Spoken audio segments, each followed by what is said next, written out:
soir, nous saluons toute l'église dans le nom du Seigneur Jésus-Christ. Amen. Magharibi ya leo tunalamkia kanisa yote mjina la Bwana Yesu Kristo.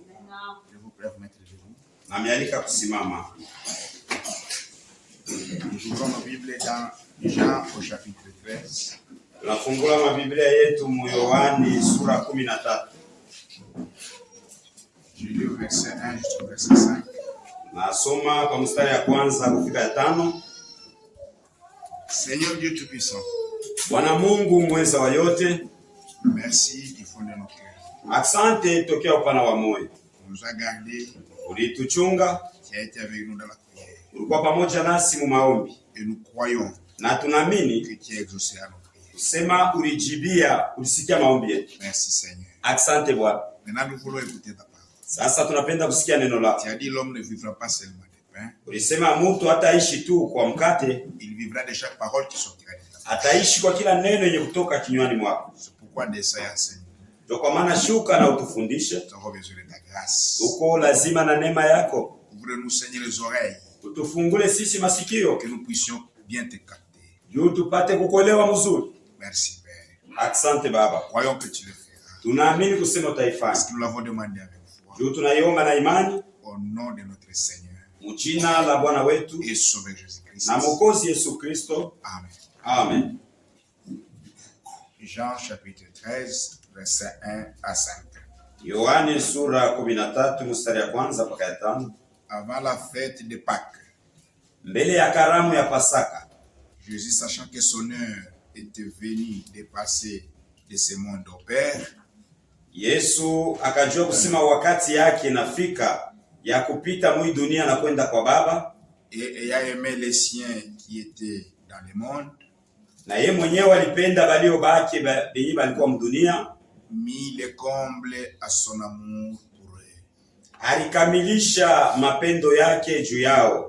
Pendant le souper, Wakati ya chakula magharibi, lorsque le diable avait déjà inspiré au cœur de Judas Iscariote, fils de Simon, wakati shetani alikosha kuingia ndani ya moyo ya Yuda Iskarioti mwana wa Simoni, le dessein de le livrer, nia ya kumtoa, Jésus, qui savait que le Père avait remis toutes choses entre ses mains, Yesu mwenyewe alijuaka kusema Baba ashakuweka vitu vyote mu mikono yake, était venu de Dieu na kusema yeye alitoka kwa Mungu et qu'il s'en allait à Dieu. na alianza kwenda kwa Mungu. Se leva à table, Akasimama kumeza, ôta ses vêtements akaondoa vazi yake et prit un linge dont il se ceignit.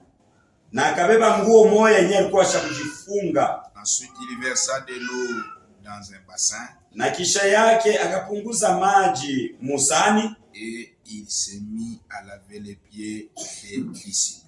na akaanza kunawisha miguu ya bafuasi bake Et à les essuya avec les linges dont il était saint. na kubapanguza na ile nguo yenye alikuwa mwenye kujifunga. Que Dieu bénisse la vie de sa parole. Bwana Mungu abariki usomi wa neno. Parlons de lavage des pieds. Aujourd'hui, c'est le deuxième jour. Tukunasemea juu ya kunawishana miguu na leo ni siku ya pili. Pour une bonne compréhension de ce sujet, Juu ya kuelewa mzuri kwa hii tungo, on a subdivisé ces sous-points dans les différents points. tuligawanya hii tungo mu matungo kidogo kidogo 5. Le premier sous-point, nous avons intitulé le lavage des pieds dans l'Ancien Testament et sa signification.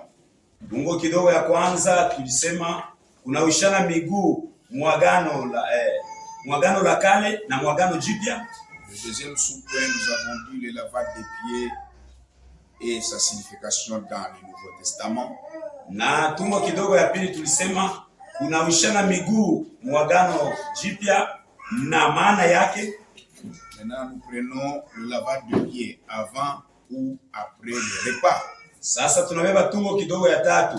Kunawishana miguu ni mbele ya kula au ni nyuma ya kula. Et puis, nous allons parler de l'historique du lavage des pieds comme quatrième point. Na kisha tutasemea kama tungo kidogo ya 4, historia ya kunawishana miguu. Parce que je n'ai pris que les 5 points. Kwa sababu nilibeba tu matungo kidogo tano. Maintenant, nous sommes sur le lavage de pieds avant ou après les repas. Hapa sasa tuko juu ya itungo kidogo. Kunawishana miguu ni mbele ya kula au ni nyuma ya kula? Frère Branham dit dans une question biblique, il faut qu'il y ait une réponse biblique. Ndugu Branham anasema kama kuna ulizo ya kibiblia, jibu inapasha kwa pia ya kibiblia.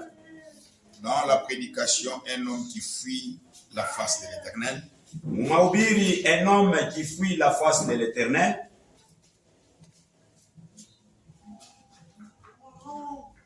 Je lis au paragraphe 62 et 63. Nasoma mu paragraphe 62 et 63. C'est un peu compliqué, la date n'est pas là. Il faudrait vérifier peut-être. Un homme qui fuit loin de la face de l'Éternel. Mtu mwenye kukimbia mbali ya uso ya wa milele. Heureusement, c'est une seule prédication. Ya heri juu mahubiri kumoja tu. Disons par exemple, tuseme kwa mfano, si je disais que je vais aller vers l'ouest, kama nilisema nilipasha kwenda kule ku kaskazini, et que vous m'indiquez par là, na mwe mnanyambia kupitia hii, mnanishontea se wende, mnanishontea sema wende huko, eh bien, na ni mzuri. Avant longtemps, na mbele ya kukawia, je manquerai complètement mon but. Nilipasha kukosa mara moja kifukuzio. Je vais vers le nord-ouest. Nilipasha kwenda kule ku nord-ouest. Bon. Et si quelqu'un m'indiquerait par ici, na kama mtu mmoja alinishontea huku, et que j'y aille, na mimi naenda, je manquerai encore mon but.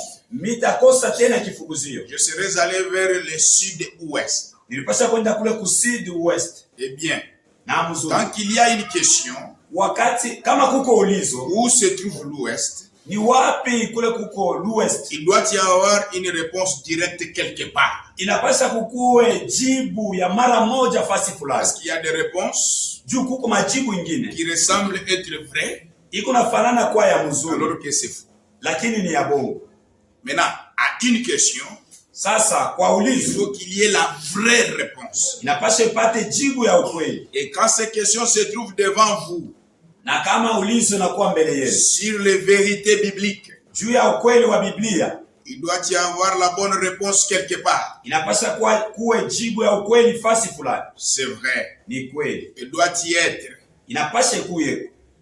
Et quand on voit quelque chose présenté, na kama kuna kwa kitu fulani kinaonekana, je pense au lieu de fuir ou de dire oh, c'est absurde, hein? Mina wazia pawe kukimbia au kuseme mambo shielewe. Je ne peux pas croire une chose comme celle-là. Mimi siwezi kuamini mambo ya hivya. Je ne pourrais pas croire ça. Siwezi kuamini. Pourquoi ne pas prendre la Bible? Juu ya nini hawezi kubeba Biblia et s'asseoir na kuikala, y faire face, na kusemea juu ya mambo, étudier-les, kujifunza hayo. En ce moment, vous êtes ici à la réunion, examinez-les. Na mwi wakati muko mumukusanyiko, muchunguze hiyo. Vérifiez-les vous-même avec la parole. Muchunguze wewe mwenyewe pamoja na neno. Vérifiez la parole par la parole. Muchunguze neno kwa kupitia neno. C'est la seule manière de lui faire dire la vérité. Ndio namna moja ya kumsemesha vya kweli. Elle doit dire la vérité de la Genèse à Apocalypse. Biblia inapaswa kusema ukweli kuanzia kumwanzo mpaka Ufunuo. Donc il ne faut pas fuir nos responsabilités. Nikusema atupashe kukimbia mabuzito. Quand il y a une question, kama kuko ulizo, on ne peut pas dire non ça je ne sais pas en fait. Haupashe kusema hii mambo mishijue. Nous devons prendre notre Bible, unapasha kubeba Biblia yetu, s'asseoir, kuikala, examiner cela profondément, kuchunguza ile kwa upana. Parce que sur chaque question biblique, juu kila ulizo ya kibiblia, il y a une réponse biblique. Kuko jibu ya kibiblia.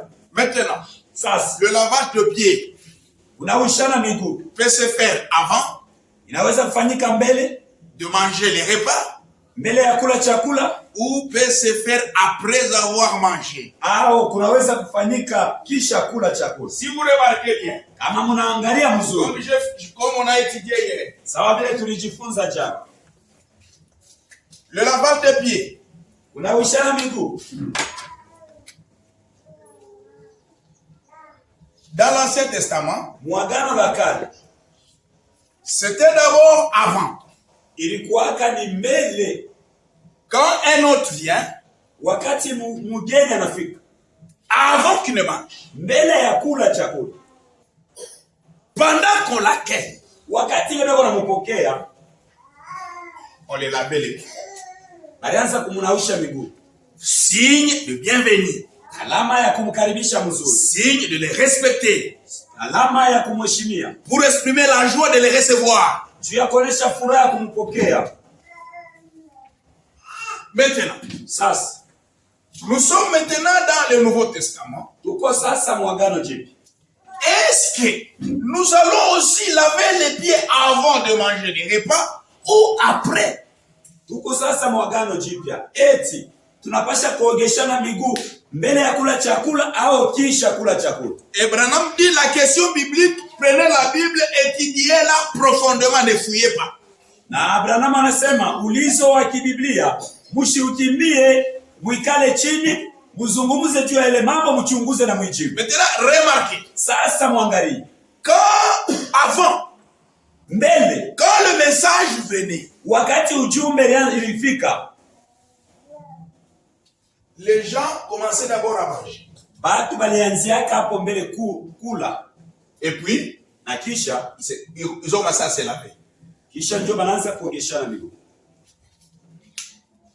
Quand beaucoup d'églises, makanisa mingi, ont eu beaucoup de nombre de gens, ilipata batu ba mingi, ils ont perverti. bakabigeuza. Ils ont commencé d'abord à se laver. Bakaanzia hapo na kujiogesha. Parce que se laver prend beaucoup de temps. Juu kujinaosha miguu kunabeba wakati mrefu. Et ils ont commencé après par manger. Na kisha bakaanza kula nyuma.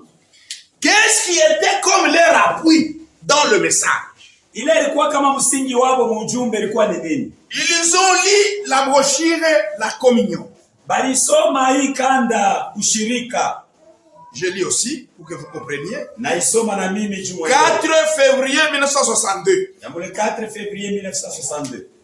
C'est ça qui était leur appui. Hii ndio ilikuwa msingi yao. Au paragraphe 33. Mukurasa 33. Branham dit. Branham anasema. Et il a dit.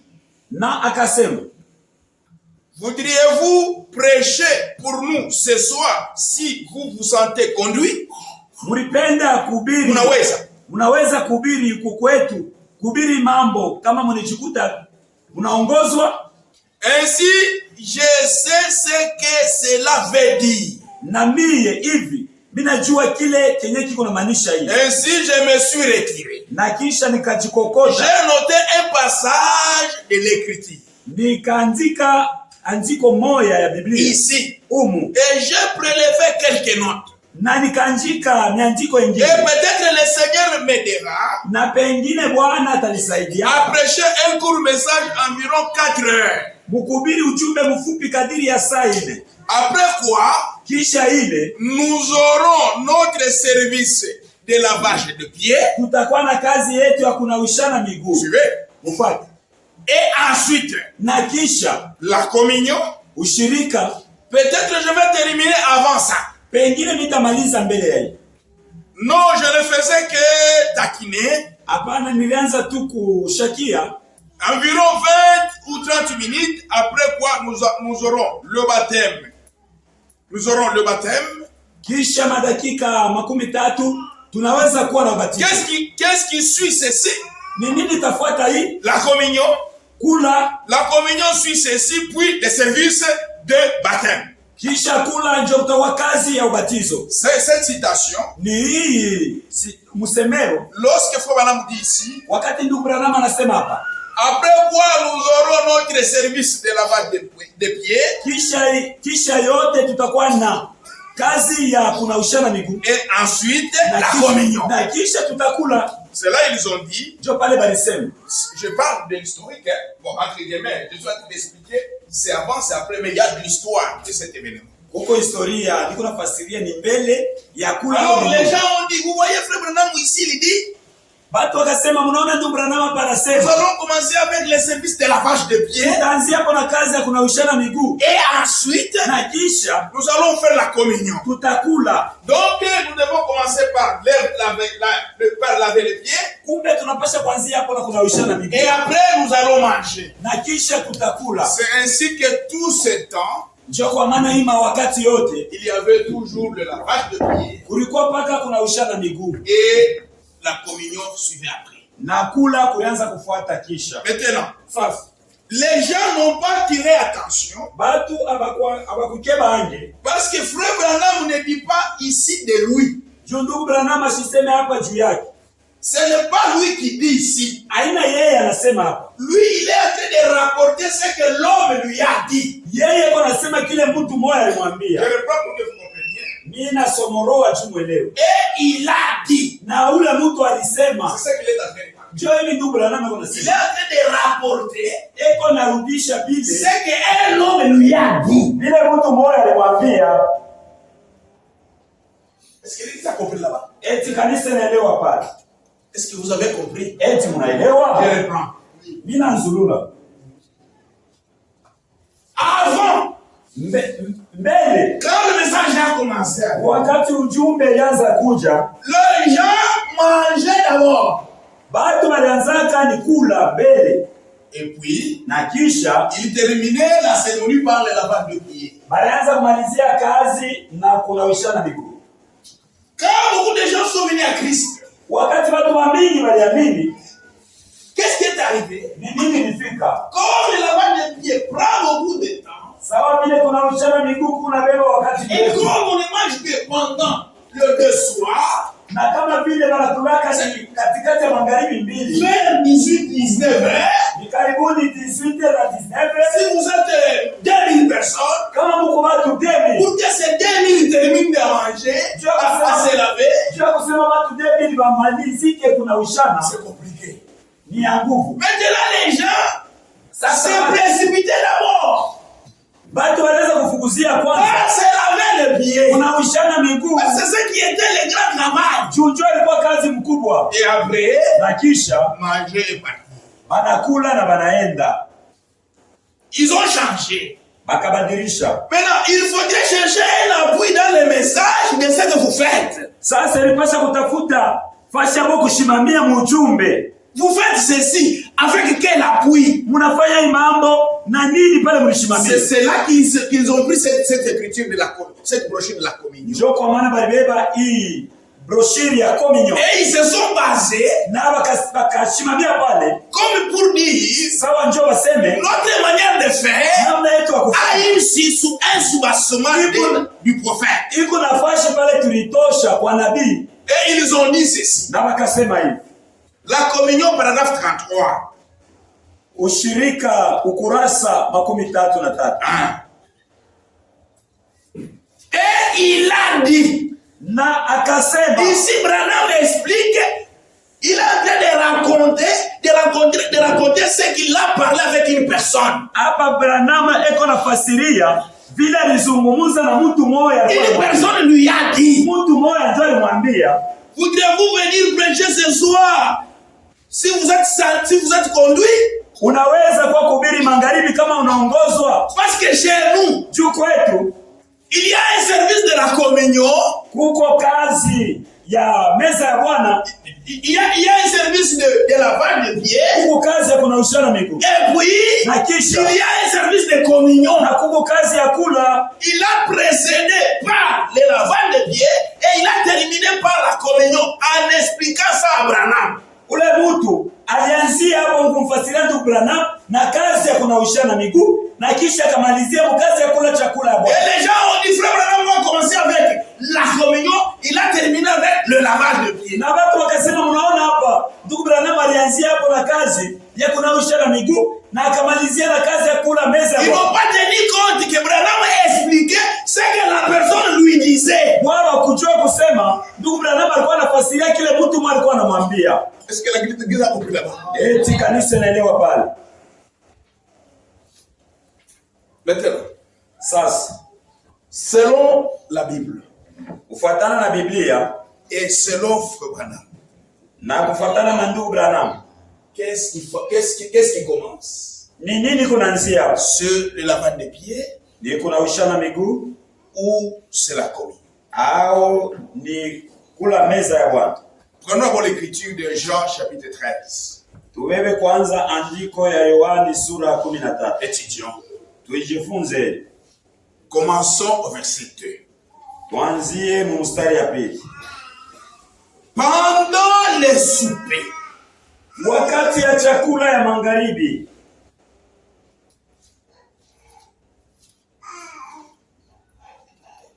pendant qu'ils mangeaient le repas du soir, wakati balikuwa nakula chakula ya magharibi,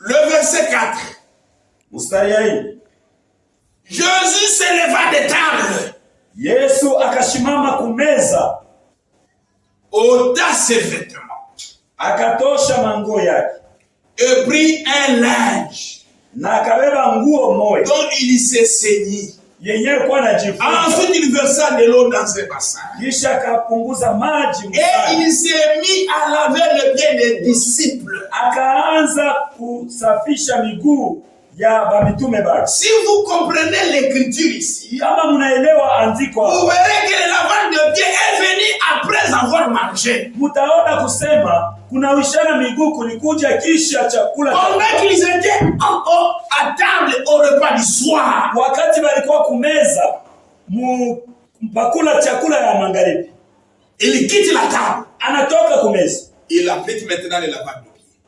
anaenda sasa kutayarisha. Il n'avait pas commencé par le lavage de pieds, Ashikuanzia hapo na kuna ushana miguu, puis aller à table. kisha kwenda kumeza. D'abord, le repas du soir. Mbele ni chakula ya magharibi. C'est ça l'écriture. Njoo andiko vile nasema. Maintenant, voyons Sasa tuone avec notre prophète. na nabii wetu. Parce que nous disons, Frère Branham, c'est le prophète de la Bible. Ndio tunasema kama ndugu Branham ni nabii wa kibiblia. Voyons comment lui faisait aussi. Tuone na yeye alikuwa anafanya namna gani.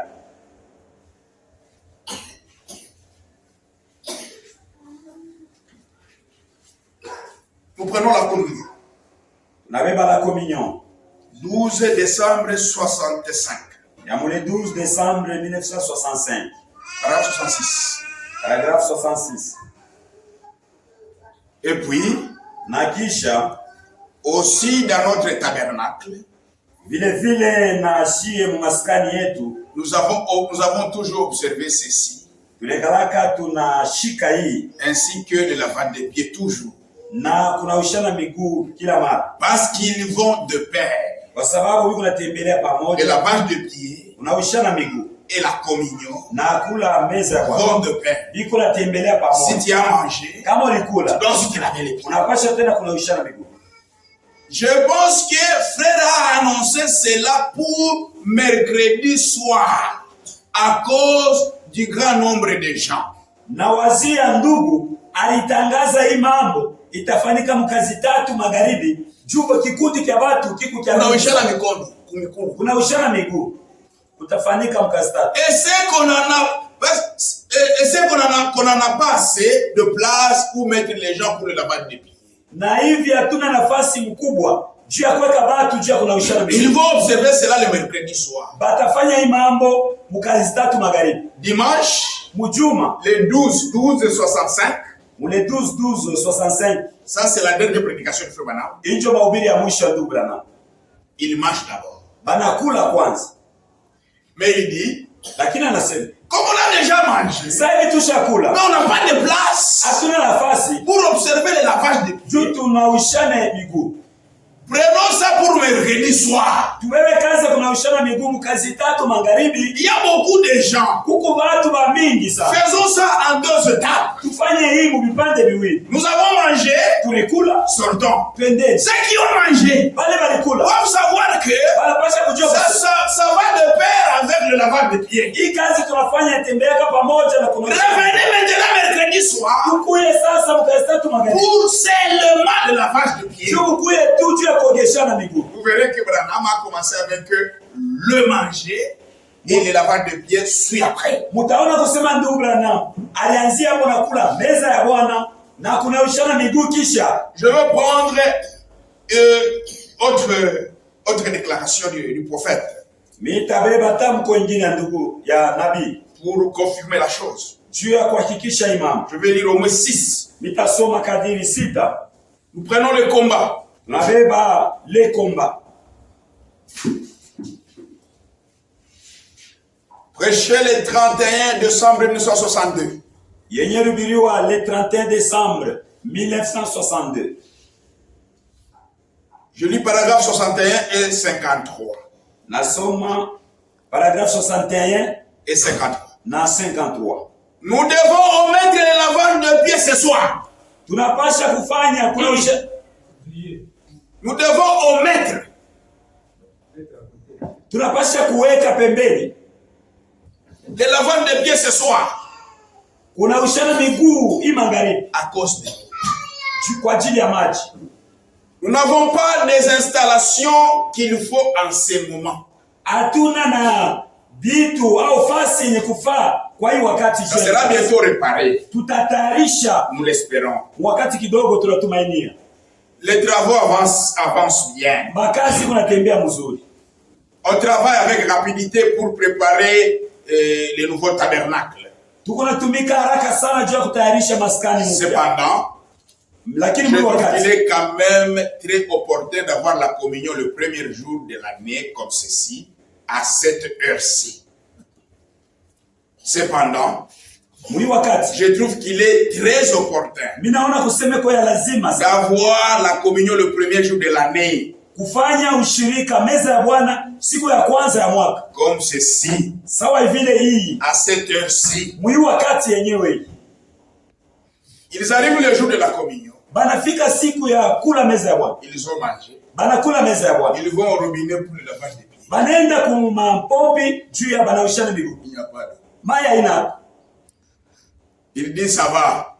Anasema ndugu Branham ni mzuri. Nous omettons le lavage des pieds pour ce soir. Hii kazi ya kunaoshana miguu tunaitosha kwa magharibi. Mais c'est bien de prendre la communion le premier jour. Nous avons déjà mangé, ça va, allons-y, nous allons revenir. Lakini kia lazima ni kula meza ya Bwana msiku ya kwanza mwaka. Tutarudia juu ya kunaoshana. Paragraphe 50. Paragraphe 50. Quand je pense à ceci, wakati ninawazia pa imam, c'est le moment le plus solennel. Wakati ya mzuri sana. Il est aussi écrit que lorsque cette communion a été donnée pour la première fois, wakati ile ushirika ilipatiwa kwa mara ya kwanza, le lavage de pieds, unaoshana miguu, que nous devons omettre ce soir. Wenyewe tunapaswa kutosha kwa hiyo. Parce que nous n'avons pas d'eau. Jua tuna na maji. L'eau est complètement coupée. Mai isha kukatiwa. Nous n'avons même pas pu utiliser les toilettes ce soir. Hatutaweza kutumikisha hata ma toilette yetu imamba. Parce qu'ils ont juste fait des raccords du mien qu'ils ont pris. Juu balipima kutengeneza wanaunganisha vile bali. Que nous puissions avoir cette réunion ce soir. Jua kusema tupate kukusanyika imamba. Mais nous ferons comme eux avaient fait. Lakini tutafanya sawa vile Bob alifanya. Il dit, je déclare que celui qui a déclaré. Inaandikwa kusema mimi natangaza sawa vile Bob alitangaza. C'est Luc qui a déclaré. Ni Luka ndiye alitangaza. Après avoir chanté un cantique, kisha kuimba mwimbo mmoja, il partit. Akaenda. Mais savez-vous ce que ceci représente? Lakini mnajua ile vile hii inaonesha. Savez-vous au commencement lorsque cette ordonnance a été donnée pour la première fois en Égypte, en Israël? Mnajua pale ile agizo ya mara ya kwanza ilipewa kule Misri, ils étaient en route vers le pays promis. Balikuwa munjia juu ya et c'est ce que nous ressentons ce soir. Na ndio kinyana na shetu na donc vous comprenez que nikumbe mtaelewa la vache de pied unaoshana miguu vient après le repas. Kuna kuya kisha kula chakula. Ça peut être le même jour. Inaweza kufanyike siku moja moja. Après le repas nous appliquons le lavage. Kisha kula meza ya Bwana tunaosha. Ou ça peut être être des jours différents. Inaweza kuwa masiku ya kuachana. Nous mangeons. Tunakula. Et nous vous disons revenez demain pour le lavage de pieds. Na tunatangaza kusema kwa kesho juu ya kunawisha. Mais ce que nous ne pouvons pas faire. Kile tuwezi kufanya. C'est commencer par le lavage de pieds. Kuanzia hapo na kunawisha miguu. Et manger ensuite. Na kisha kula. Non, ça c'était une pratique juive. Hapana, ile ilikuwa ni kutenda kwa Wayuda. Mais notre Seigneur, Bwana wewe, il a institué dans le Nouveau Testament le repas du Seigneur. Wakati alitayarisha mwagano jipya, Il commença par manger le repas. Alianzia hapo na kula chakula. Après il quitte la table. Kisha katoka kumeza. Il va maintenant faire le lavage de pieds. Na anaenda kufanya kunawisha Nous miguu. devons suivre les Écritures, la Bible. Tunapaswa kufuata maandiko Biblia. Et nous devons suivre comme le prophète a fait quand celui qui nous a envoyé le message comme il a fait. Na tunapaswa kufanya vile nabii alifanyaka mwenyewe alitutangazia hiyo ujumbe. Je prends la troisième citation, j'ai dit, je vais lire 6. Juste pour vous montrer que c'est après. Nabeba ushuhuda wa tatu, nilisema nitasoma 6 juu ya kumhakikishia. Dans l'ordination de ministre tradition Shekina, mon ordination ya ministre ni mageuzi ya Shekina. 4 novembre 1962, paragraphe 33. Ya mule 4 novembre 1963. 62, paragraphe 33. Je pense que c'est l'un des plus beaux versets. Ni andiko moya mzuri katikati ya ingine. Je vous ai donné un exemple afin que vous fassiez comme je vous l'ai fait. Nilimipatia mfano juu mfanye sawa vile mimi nilifanya. Nous devrions le faire les uns aux autres à titre commémoratif. Munapasha kuifanya pamoja kwa wengine juu ya ukumbusho. Comme cela est une coutume de l'Église et de ces groupes déjà rassemblés depuis que nous avons commencé. Sawa vile hii ni tabia ya bote. Avant que ce tabernacle ne soit construit. Lorsque nous n'étions qu'en réunion de prière dans des maisons, nous pratiquons le lavage de pieds. Que nos sœurs aillent dans la pièce au fond. Et que nos frères aillent dans la pièce à droite. Et nous accomplirons le lavage des pieds. Et s'il y a des étrangers parmi nous ce soir, nous ne pouvons que nous réjouir d'être avec vous pour communier dans ces ordonnances de Dieu. Donc, par ici, je voulais vous dire que la communion, nous la mangeons ensemble. Il n'y a pas une table pour les sœurs ou une coupe pour les sœurs. Et le frère et le sœur, nous venons tous sur la même table. Nous mangeons au même pain. Nous vivons sur la même coupe. Mais quand on lavage, on ne peut pas mélanger le frère et le sœur pour se laver les pieds. Nous devons éviter le problème. Laissez seulement un frère laver le pied de la sœur. C'est compliqué. Ou une sœur laver le pied d'un frère. Ils sont allés en train de se laver le pied. Au nom de la parole. C'est dangereux. Est-ce que vous comprenez? Pour éviter le problème, nous allons séparer le frère. Nous allons le mettre à part. Et le sœur à part. Vous sœurs, lors de lavage de pied, n'allez pas chez les frères. Non.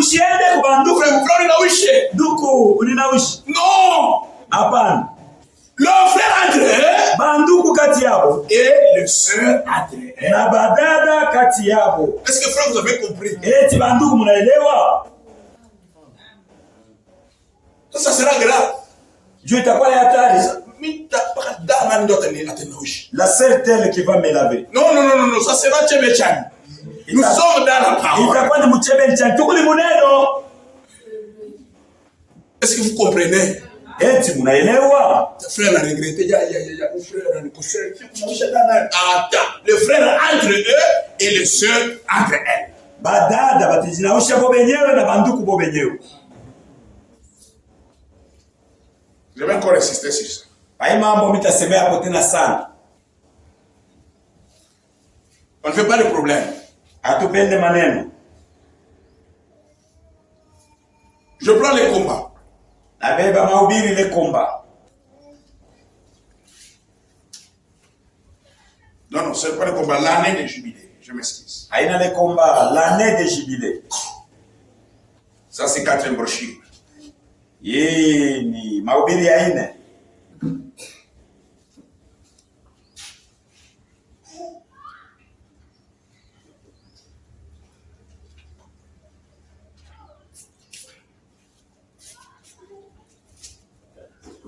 Je prends le 3 octobre 1954.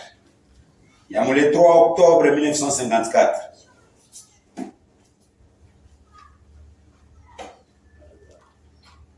Je prends le paragraphe 191. Paragraphe 191. Les hommes entrent dans une pièce. Banaume banaingia mchumba moya. Dans ce bureau-ci. Moi bureau yi. Le bureau de diacre. Et bureau ya bashemashi. Et nous pratiquons le lavage de pieds. Na tunafanya kunawishana miguu. On ne peut jamais le mélanger. Hatuwezi kamwe kubachanga. Et au paragraphe 199, la fin de la brochure. Au paragraphe 199 mwisho ya. Ce jour-ci, ils ont mangé la communion. Siku yenyewe baba alifanya ule ushirika. Maintenant, à la fin de la brochure. Mwisho ya Frère Neville prie. Les services continuent dans les salles séparées pour le lavage de pieds. Kazi inaendelea kufanyika ya kuachana banduku mwabo na badada fasi yao. Et après, ils sont sortis. Na kisha wakatoka. Donc nous comprenons que le lavage de pieds, dès qu'on se lave, c'est la sortie. C'est la fin. Tunaelewa kusema kuna ushana miguu kama kunafanyika. Mwisho yake on peut pas se laver pour venir encore manger. Hatuwezi kuna ushana tena turudie tu. Jésus, après avoir lavé les pieds des disciples, Yesu kisha kunawisha miguu ya dans Jean chapitre 13, Yohana sura 15, il est retourné alirudiaka sur la table, meza, non pas pour la Sainte Seine, aina juu ya meza, pour continuer la fête de la Pâque. ya kuendelesha karamu ya Pasaka. C'est là qu'il a dit, l'un de vous me livrera. Mmoja kati yenu atanitoa. Seigneur, akasema c'est lui pour qui je vais tremper un morceau. Anasema ule mwenyewe yeyote tanta naye musani moyo. La Sainte Seine ne drape pas. Meza ya Bwana batantaka. Parce que Jésus a commencé d'abord avec le pain. Juu Yesu alianza na mkate. Il a dit distribuez-vous. Anasema mjikabule. Mangez ceci est mon corps. Muikule ni mwili wako. Après avoir mangé, kisha kula mkate. On prend maintenant la coupe. Anabeba sasa kikombe. Ceci est mon sang. Hii ni damu yangu. Buvez-en tous. Muikunywe wote. Maintenant vous allez tremper comme ça. Sasa wote atanta mkate je. C'est après avoir mangé la Sainte. Ni kisha kula meza ya Bwana. Ils se sont lavé les pieds. Bakajinawisha miguu. Ils se sont retournés encore sur la table pour continuer la fête de Pâques. Alirudilia tena kumeza je kuendelesha karamu ya Pasaka. C'est vrai. Ni kweli.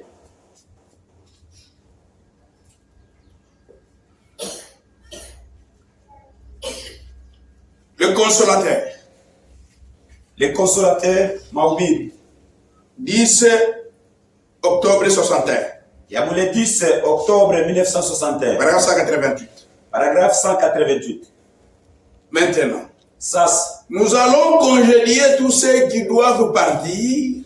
Tunaanza kutoa bale bote wanapenda kwenda et qui ont une longue distance à parcourir. Na bale watatembea safari mrefu. Ensuite nous passerons directement à la communion. Immédiatement. Na kisha tutapita mara moja kukula. Pour ceux qui aimeraient rester prendre la communion avec nous. Kubale walipenda babakie kula. Mais si vous devez partir, lakini kama mnapenda kwenda. Je sais qu'il est à présent 22h moins 25 à ma montre, 22h moins 25. Minawazia iko 22h ku moins 25. Mwe 25 kusaya. Ensuite, immédiatement après cela, mara moja tu kisha hivi. Est-ce que vous comprenez ça? Eti mnaelewa? Immédiatement après cela, mara moja tu kisha hivi. On aura le lavage de pieds. Tutakuwa na kunaushana miguu. Est-ce que vous comprenez ça? Eti mnaelewa hiyo? Donc, vous verrez que le prophète commençait par le manger et le lavage des pieds suit après. Mutaona kusema nabii alianzia hapo na kula meza ya Bwana na kunaushana miguu kisha. Oui, Jésus vint. Kisha Yesu akakuja. Le 7 avril. Yamu le 7 avril 1954. 57. 1957. Paragraphe 65. Paragraphe 65. Maintenant, ça, nous avons un réveil du vin. Et nous allons chanter l'évangile, prêcher l'évangile. Et passer tout simplement des moments merveilleux. Combien vont prier pour cela? C'est bon.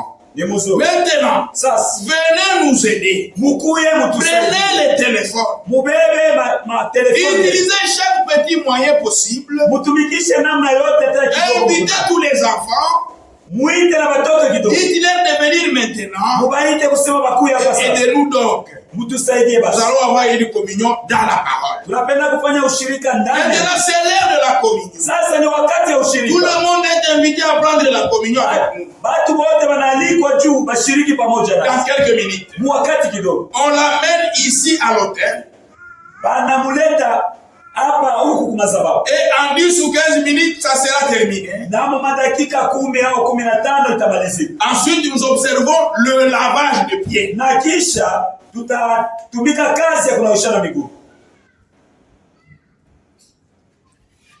Donc, il a commencé d'abord par le lavage et la communion. Et terminé par le lavage de pieds. Donc, tous les frères qui continuent à se laver les pieds avant et manger après sont dans l'erreur. Tous ces jours-ci, nous, on se lavait d'abord avant et on mangeait après. Tous ces jours ici. Depuis que nous avons cru.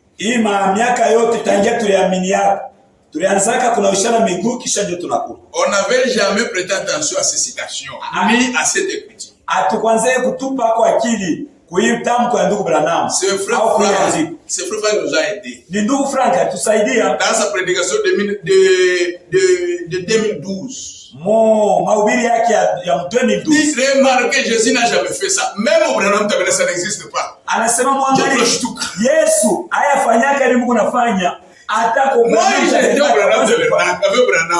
On n'a jamais commencé avec le lavage de pieds. Et même l'Écriture ne dit pas ça. C'est tous les frères de l'Afrique. On doit tout réveiller. C'est maintenant qu'il nous a réveillés. Disons d'abord, comment il peut dire ça, cet homme? Quand on a lu, il a raison. Comment il fait frère Branham, comment il a appliqué ça? Donc il ne faut jamais rejeter le ministère des docteurs. Il nous a aidés, nous avons compris les choses. Donc ce n'est pas commencer par laver, mais c'est manger d'abord et puis se laver après.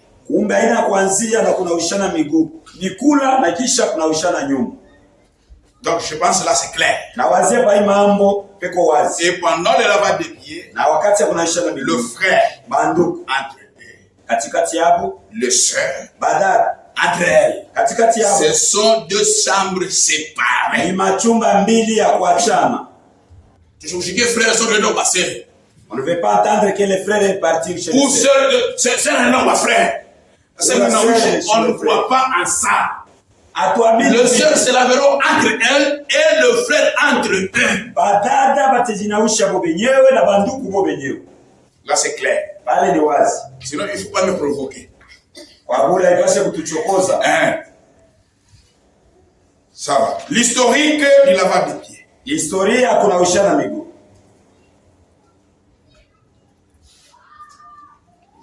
Si vous lisez lisez bien l'écriture, kama mnasoma mzuri andiko, le lavage des pieds kunawishana miguu avait commencé dans Genèse 18. kulianzaka mu Mwanzo 18 avec Abraham. kwa Abraham. Quand Abraham avait reçu le visiteur. Wakati Abraham alipataka bageni. C'est ça l'historique de lavage des pieds dans la Bible. Ndio historia ya kunawishana miguu mu Biblia. Mais lakini c'était une coutume orientale. Ilikuwa kani tabia ya watu wa kule. Dans Genèse 19, Mwanzo 19, nous voyons encore le même lavage de pieds chez Lot. Tunaona tena kunawishana miguu kwa Lot. Lorsqu'il avait reçu des anges. Wakati alipokea wale wa malaika wawili. Dans Genèse 24, Mwanzo 24, nous voyons le lavage de pieds se faire chez Laban. Tunaona kunawishana miguu kunafanyika kule kwa Laban. Quand Eliezer, wakati Eliezer était envoyé alitumiwa pour chercher l'épouse d'Isaac. Dieu kutafuta bibi wa Isaka. Il était accompagné par ses serviteurs. Il était accompagné avec les autres serviteurs. Quand il est arrivé chez Laban, wakati alifika kwa Laban, on a lavé les pieds. bali banausha miguu lui et tout ce qui était avec lui. Na wale bote benye kwa nao. Donc, dans toute la Bible, ikusema mu Biblia yote, il y avait le lavage des pieds. Kulikuwaka kunawishana miguu. Mais cela avait une autre signification.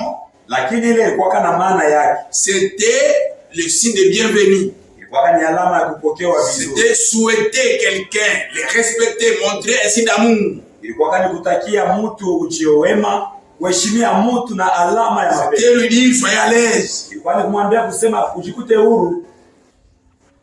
Dans le Nouveau Testament, mu Agano Jipya, nous voyons le Seigneur le jour de la Pâque. Tunaona Bwana siku ya Pasaka. Dans Jean au chapitre 13, kitabu cha Yohani sura 13, il fait le contraire. Yeye anafanya vya kuachana. Dans l'Ancien Testament, c'était avant de manger, pendant que quelqu'un vient. Mwagano la kale ilikuwa ni mbele au ya kula, wakati tunapokea mtu. Mais lui, lakini Bwana Yesu, pendant qu'ils sont à table, wakati walikuwa kumeza, la fête a même déjà commencé. Karamu ilikuwa ya kwanza. Il a institué même la Sainte Seine. Aliingiza mambo ya meza ya Bwana. Et puis il quitte la table. Kisha anatoka kumeza. Les disciples regardent. Ba mitume walikuwa wanamwangalia. Il y a quoi? Kuko ni il prend un bassin. Anabeba sahani. Il met de l'eau. Anaweka maji. Il dit je vais vous laver les pieds. Anasema napaswa kunaosha miguu. Pierre dit non. Petro anasema hapana. Pierre était un juif. Petro alikuwa kama il a compris que alielewa kusema c'est le travail le plus vil de tous les travaux. Ni kazi ya chini kuma kazi yote. Toi tu es le maître. Wewe ndio mwalimu. Moi je suis un subalterne. Mimi niko wa chini. Comment tu peux me laver les pieds? Namna gani ukanawisha miguu yako? Il dit je vous montre l'exemple. Anasema na nipatia mfano. Moi le Seigneur des seigneurs. Ndiye Bwana wa mabwana. Moi le roi des rois. Ndiye mfalme wa wafalme. Je vais m'humilier. Nitajishusha. Je vais être un serviteur. Napenda kuwa mtumishi. Je vais être un laquais. Napenda kuya ule wa kunawishana. Si lui kama yeye s'est humilié, alijishusha, combien de fois devrons-nous être plus humbles? Mara ngapi shehe tunapasha vis-à-vis des autres mbele ya wengine? Il a lavé les pieds. Alinawisha miguu ya mitume. Quand il a lavé les pieds, wakati alinawisha miguu, maintenant remarquez, sasa mwangalie, il y a un événement. Kuko mambo moja. Il est allé au ciel. Alienda kumbingu. Les disciples sont restés. Mitume balibaki. Et il y a 4 évangiles que nous avons. Kuko injili hii nene tuko nayo. Nous avons Matthieu. Tuko na Mathayo. Ce sont les disciples du Seigneur qui ont écrit les 4 évangiles. Ni banafunzi ya Bwana baliandika hii. Nous avons Marc. Tuko na Marko. Nous avons Luc. Tuko na Luka. Et nous avons Jean. Na tuko na Yohani. Luc a écrit le livre de Luc. Aliandika kitabu cha Luka. Et Actes des Apôtres. Na akaandika matendo ya mitume. Maintenant suivons cette histoire. Sasa mfuate historia. Dans Matthieu, lorsque Matthieu parle, wakati Mathayo anasemea pa imam, lorsque Matthieu parle de ces 3 ordonnances, wakati Mathayo anasemea juu ya agizo tatu, il parle de la Pâque.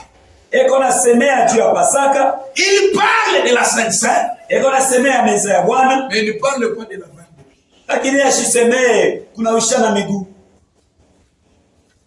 Lorsque Matthieu, wakati Matayo, les disciples du Seigneur, mwanafunzi wa Bwana, parlait alianza kusema sur le repas du Seigneur. juu ya meza ya Bwana. Il a parlé sur le repas du Seigneur. Alisemea juu ya meza ya Bwana. Il a parlé sur la Pâque. Alisemea juu ya Pasaka. Mais jamais il a parlé sur le lavage des pieds. Lakini kamwe ashiasemeaka kunawishana miguu. Vous lirez cela dans Matthieu 26. Utasoma ile mambo mu Mathayo 26. À partir du verset 17. Kuanzia mstari wa 17 jusqu'au verset 30. kufika pa mstari wa 13. Il parle de la Pâque. Eko nasema ya Pasaka.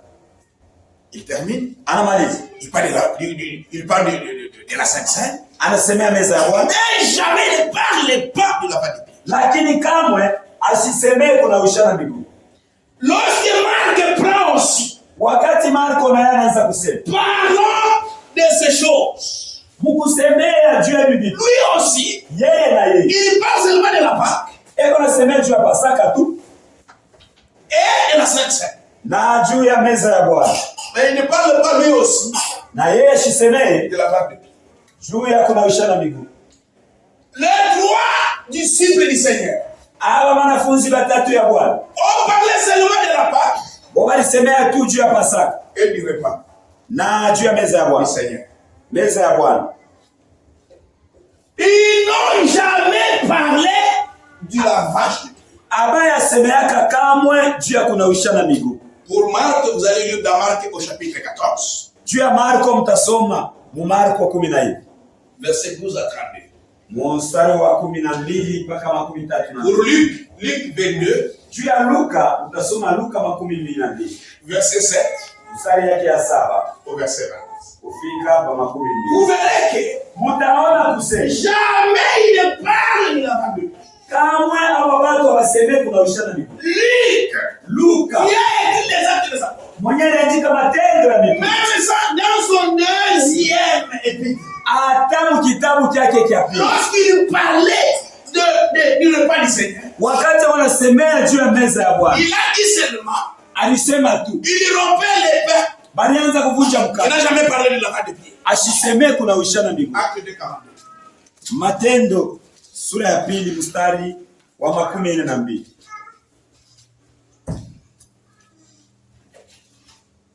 Il persévérait dans l'enseignement des apôtres, Balianza kudumu mafundisho ya mitume, dans la communion fraternelle, mushirika wa kindugu, dans la fraction du pain mukuvunja mkate et dans les prières. na mu maombi. Mais il n'a jamais parlé de lavage des pieds. Lakini kama yasemeaka juu ya kunawishana miguu. Mais l'apôtre Jean, Lakini mtume Yohana, lorsque lui aussi parle, wakati yeye na yeye anasema, lui aussi yeye naye n'a pas parlé de la Pâque. asisemee juu ya Pasaka. Non. Hapana. Dans Jean 13, Mu Yohani 13, il ne parle pas de la Pâque, yeye asisemee juu ya Pasaka. mais il parle des jours qui précèdent la Pâque. Lakini kunasemea juu ya siku yenye kutangulia Pasaka. Acte 13, 1. Avant la fête de Pâques, mbele ya karamu ya Pasaka, Jésus, sachant que son heure était venue de passer de ce monde au Père, Yesu mkujua kusema wakati yake isha kufika kutoka mwa dunia na kwenda kwa. il n'explique pas la fête de Pâques. Asifasirie karamu ya Pasaka. Mais regardez avec Matthieu. Lakini muangalie ye Mathayo. Dans Matthieu au chapitre 26. Mathayo 26. Matthieu au chapitre 26. Mathayo 26. Verset 17. Mstari wa 17. Le premier jour des pains sans levain, siku ya kwanza ya mikate, les disciples s'adressèrent à Jésus ya mkate bila chachu, ba mitume bakamwambia, pour lui dire, wanamwambia kusema, où veux-tu que nous te préparions le repas de la Pâque? unapenda tukutayarishie wapi chakula Pasaka? Il répondit, Akabajibu, allez à la ville les uns chez un tel, mwende mumuji kwa mtu et vous fulani, lui direz, mtamwambia, le maître dit, walimu wanasema, mon temps est proche, wakati yangu na karibia, je ferai chez toi de la Pâque avec mes disciples. tafanya kwako Karamu ya Pasaka pamoja. Les disciples firent ce que le Seigneur Jésus leur a ordonné. Wanafunzi bakasema vile Yesu. Et ils préparèrent la Pâque. Na wakamtayarisha Pasaka. Le soir étant venu, magharibi kisha kufika, il s'est mis à table avec les 12. Akaikala kumeza pamoja na bakuli. Pendant qu'il mangeait, wakati walikuwa nakula, il dit, akasema, je le dis en vérité, niambia kwa ukweli, l'un de vous me livrera. mmoja kati yenu atanitoa. Pendant qu'il mangeait quoi? Wakati walikuwa nakula ni la Pâque. Pasaka. C'est vrai. Ni kweli. Et puis, il a parlé aussi de la Sainte Seine.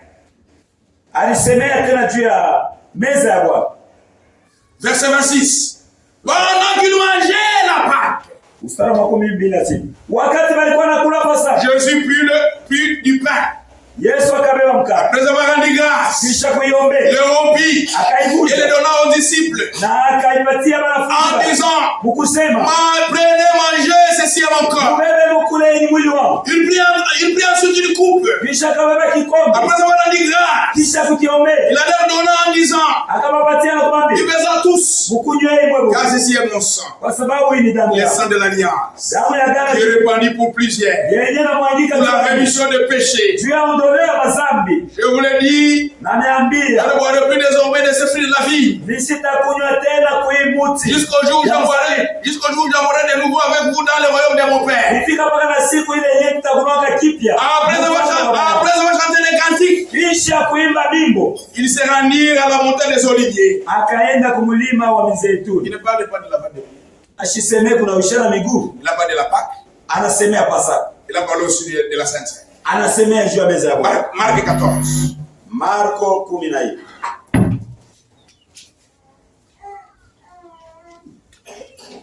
Verset 12.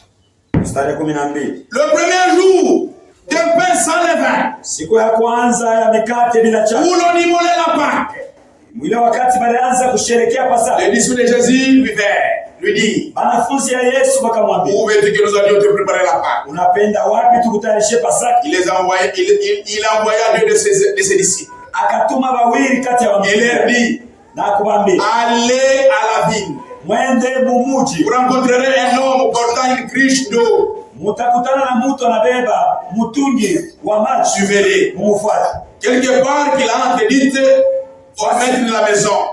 Fasi mwakula tengia kwa mwalimu wa nyumba. Dites au maître de la maison. Mwambie mwalimu wa nyumba. Le maître dit, mwalimu anasema, où est le lieu où je mangerai la Pâque avec mes disciples? Fasi yangu iko wapi ile nitasherehekea Pasaka? Il vous montrerait une grande chambre haute. Ataniambia chumba mkubwa ya yulu. Mais bleue et toute prête.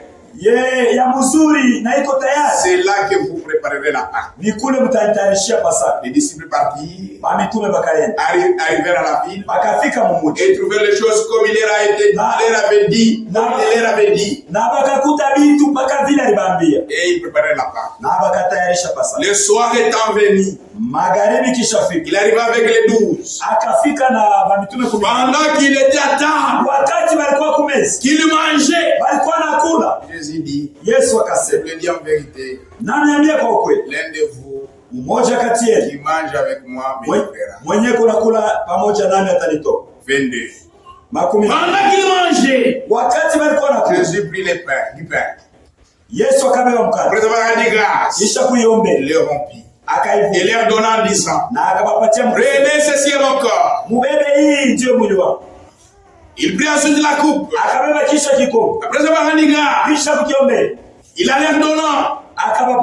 Et leur dit, et ils en birent tous. Et il leur dit, ceci est mon sang, le sang de l'alliance, qui est répandu pour plusieurs. Je vous le dis en vérité, je ne boirai plus désormais du fruit de la vie, jusqu'au jour où je boirai de nouveau dans le royaume des cieux. Après avoir chanté les cantiques, il s'est rendu à la montagne des Oliviers. Il ne parlait pas aussi de la pandémie. Luc 22. Je commence au verset 7. Le jour de pain sans levain, siku ya mikate bila chachu, où l'on devrait immoler la Pâque, ile balipasha kusherekea Pasaka arriva. inafika. Et Jésus envoya Pierre Yesu akatuma Petro et Jean na Yohana en disant, mkusema, allez nous préparer la Pâque afin que nous la mangions. mwende mkatutayarishe Pasaka juu tuikule. Il lui dit, vous Bakamwambia, voulez que nous la préparions? napenda tukutayarishie. Il lui répondit, Yesu akabajibu, voici, tazameni, quand vous serez entrés dans une ville, wakati mtaingia mumuji mmoja, vous rencontrerez un homme portant une cruche d'eau. mutakutana na mtu mwana beba mtungi wa maji. Suivez-le dans la maison où il entrera. Mumufuate munyumba ile ataingia. Et vous direz au maître de la maison, Na mutambia mwalimu wa nyumba. le maître te dit, Mwalimu anakuambia où est wewe, le lieu où je mangerai la Pâque avec mes disciples? basi yangu leo nitakula Pasaka na mitume kwa wapi? Et il vous montrait une grande chambre haute meublée. Na ataniambia chumba mwa mkubwa ya juu yenye kupangwa vizuri. C'est là que vous préparez la Pâque. Ni pale ndio mtatayarisha Pasaka. Il est parti. Bakaenda. Et trouver les choses comme il leur avait dit. Na bakakuta vitu sawa vile Il yalibali. préparait la Pâque. Bakatayarisha Pasaka. L'heure étant venue, Sai il s'est mis à table. Bakakuwa kumeza. Et les apôtres avec lui. Na wa mitume pamoja. Il leur dit, Akawaambia, j'ai désiré pouvoir manger cette Pâque avec vous. nilipenda kabisa nikule Avant de souffrir. mbele ya kuteswa. Car je vous l'ai dit, Kwa sababu nani? je ne mangerai plus désormais jusqu'à ce qu'elle soit accomplie dans le royaume de Dieu. Mimi sitakula tena kufika mpaka na pale nitakuwa mfalme wa Mungu. Et ayant pris une coupe et rendu grâce, il dit, prenez cette coupe et displayez-la entre vous. Na kisha yeye kubeba kikombe, anakiombea na akasema, mbebe hii mkunywe na mkabulane moyo wote. Verset 19. Ensuite, il prit du pain. Na kisha akabeba Et après avoir rendu na grâce, kisha il kuiombea. les rompit. Akaivunja. Il leur dit, il les leur donnant, Akawapatishia en disant, mkusema, ceci est mon corps, hii ndiyo mwili wangu. il est donné pour vous. Yenye nipewa juu yenu. Faites ceci en mémoire de moi. Ufanye hivi kwa kunikumbuka. Il prit de même la coupe. Akabeba tena kikombe. Ça, c'est la Sainte Seine. Hii ni meza ya Bwana. Après le souper, Kisha chakula magharibi. il a leur donné en disant, Akawapatishia cette coupe est la nouvelle alliance à mon sang. hii kikombe ni ndio agano jipya Il est répandu pour vous. yenye namwagika juu yenu. Cependant, moi, ma main de celui qui me livre est avec moi à cette table. Mwi wakati mkono ya ule mwenye atanitoa iko pamoja na mie kuimeza. Le Fils de l'homme s'en va selon ce qui est déterminé. Mwana wa mtu eko naenda kufuatana vile na Et njia. malheur à l'homme par qui il est livré. Lakini ole kwa ule mtu mwenye Et kutapitia. ils commencèrent à se demander les uns aux autres, Akaanza kujiuliza qui pamoja. était celui d'entre eux qui ferait cela. Banaanza kujiuliza ni nani kati yao ule atafanya kile kitendo. Il se leva aussi parmi les apôtres une contestation.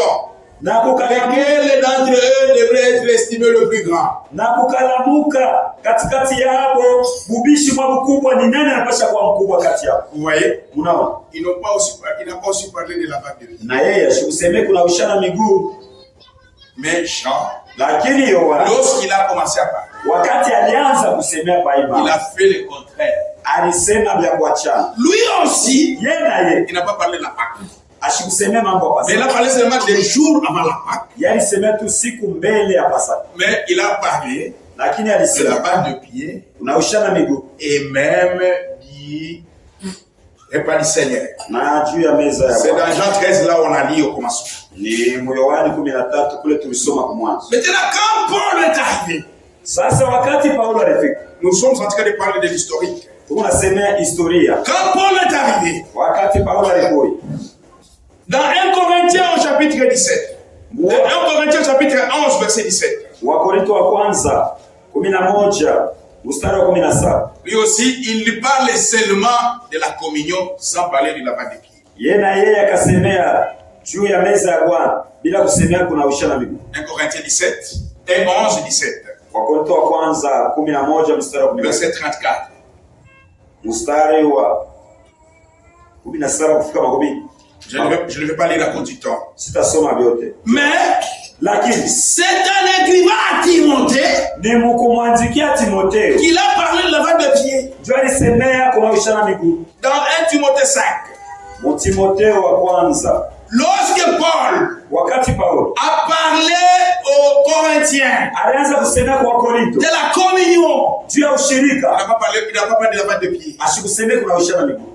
Mais ça, c'est un écrivain à Timothée Lakini mkumwandikia Timothée qu'il a parlé de la lavage de pieds. ndio anasemea kuna ushana miguu. 1 Timothée 5, Timothée wa kwanza 5 9 et 10.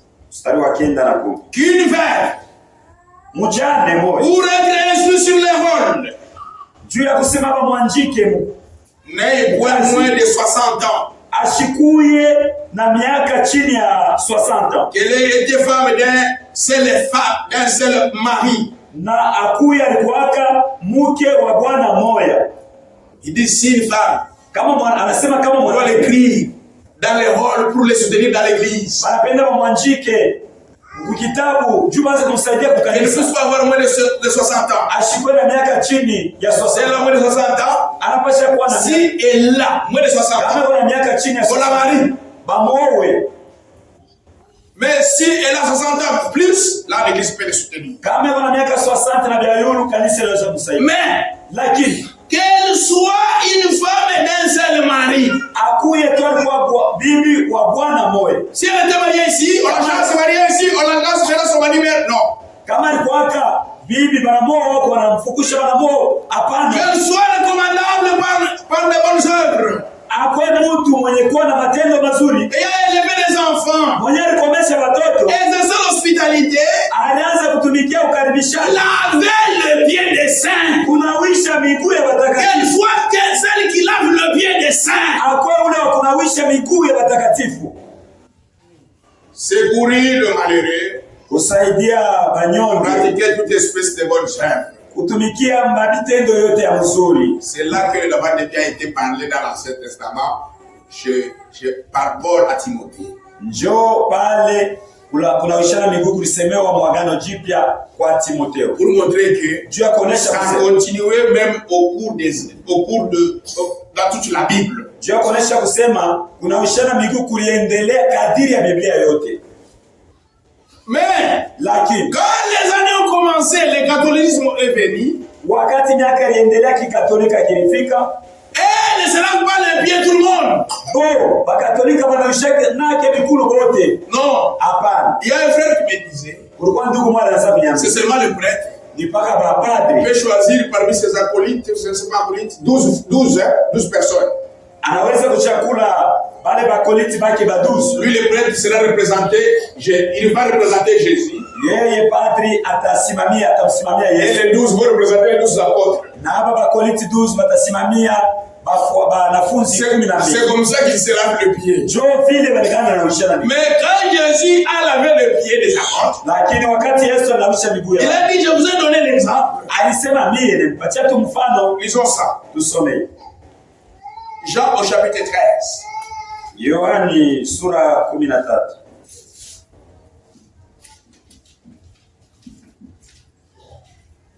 13. Mstari wa 14 na 15. Si donc je vous ai lavé les pieds, moi, le Seigneur et le Maître, Kama basi niminawisha miguu mie Bwana na mwalimu, vous devez aussi vous laver les pieds les uns les autres.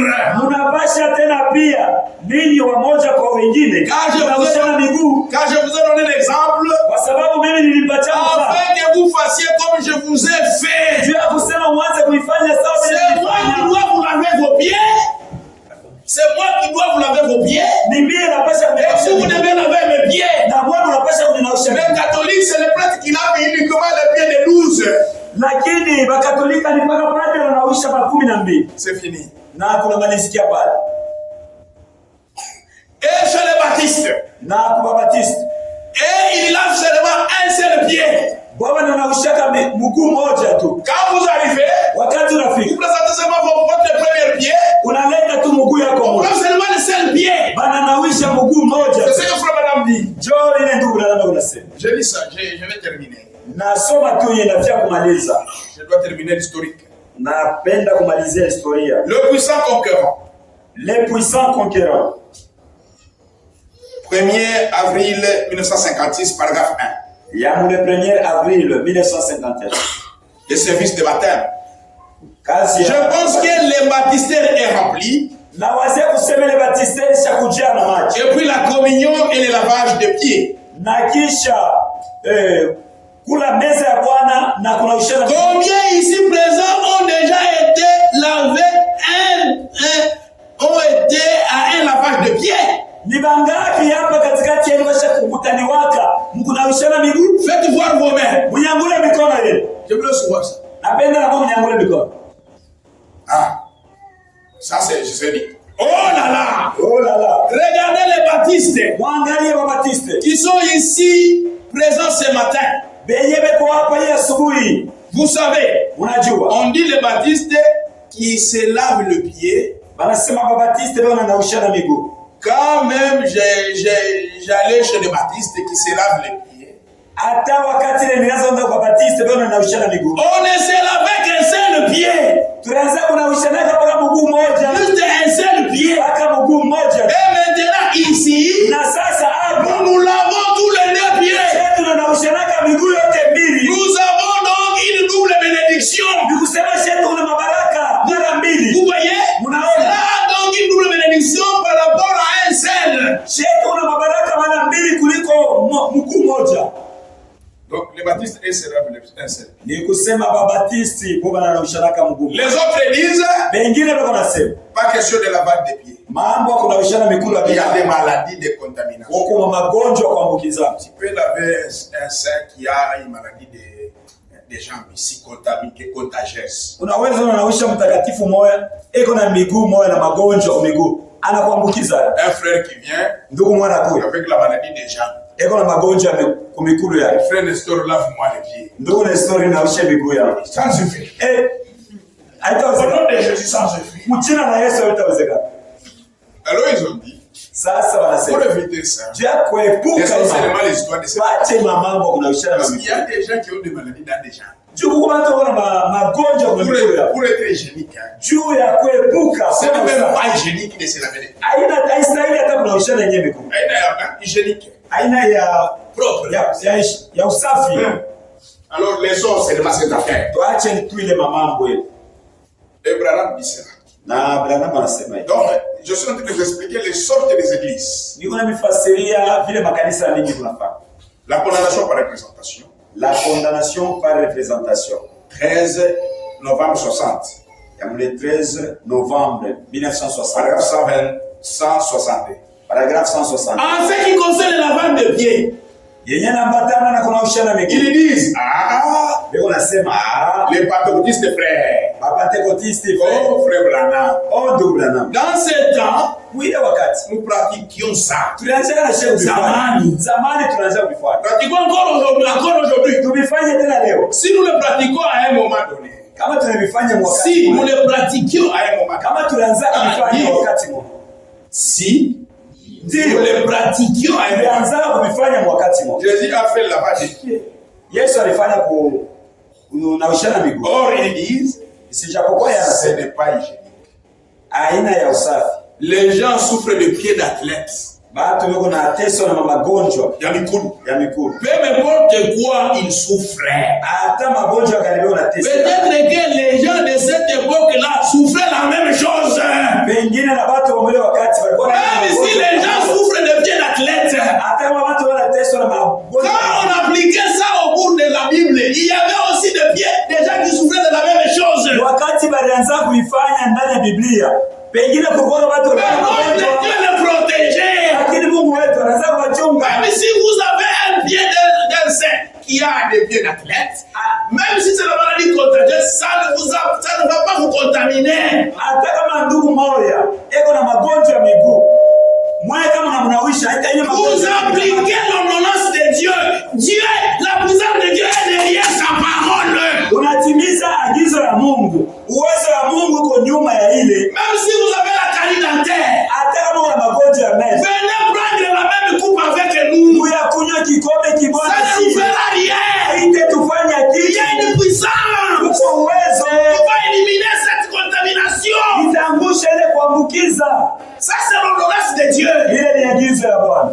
Et Dieu est toujours derrière sa parole. Na Mungu yuko mpaka nyuma ya neno lake. Frère, moi aussi j'ai la créature, je vais voir dans la même coupe. Ndugu, mimi na magonjwa mengi. Oui, dans la même coupe. Ile kikombe. Ndio, paka kukikombe. C'est une seule coupe. Ni kikombe Ce n'est pas des coupes. Haina vikombe vingi. Il y en a qui prennent des petits verres. Huko wengine wanaweka bilauri kidogo. Là, ils prennent la coupe. Wanabeba sasa kile kikombe kidogo. Commence à mettre dans ce petit verre. Banaanza kuweka bilauri kidogo. Maintenant, chacun prend ce petit verre là. Kila mtu anaweka bilauri yake ana. Frère Franck dit c'est faux. Donc Franck anasema lisez bien la Bible.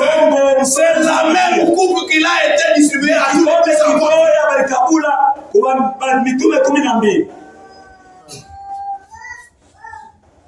Et quand maintenant c'est arrivé à notre bien-aimé frère Branham, na wakati mufikia ndugu yetu Branham, le prophète, nabii Élie le prophète, Elia nabii, il devrait venir mwenye alipasha pour rétablir toutes choses, kurudisha kila kitu. Il nous a retourné au fondement biblique. Aliturudisha kwa misingi ya kibiblia. C'est pourquoi nous allons boire tutakunywa dans une même coupe. Et nous allons nous laver les deux pieds. Na tutanawishana miguu yote. Comment ça va se faire? Comment ça va se dérouler? Namna gani vitafanyika? Ça nous allons expliquer dimanche. Ile tutaifasiria mjumbe. Que le Seigneur Dieu vous bénisse. Na Mungu amibariki. Je pense que je suis clair. Mina wazia ni kuwazi. Voilà. Nous allons tenir debout pour la prière. Tutasimama wima juu ya maombi. Mwimbo mmoja.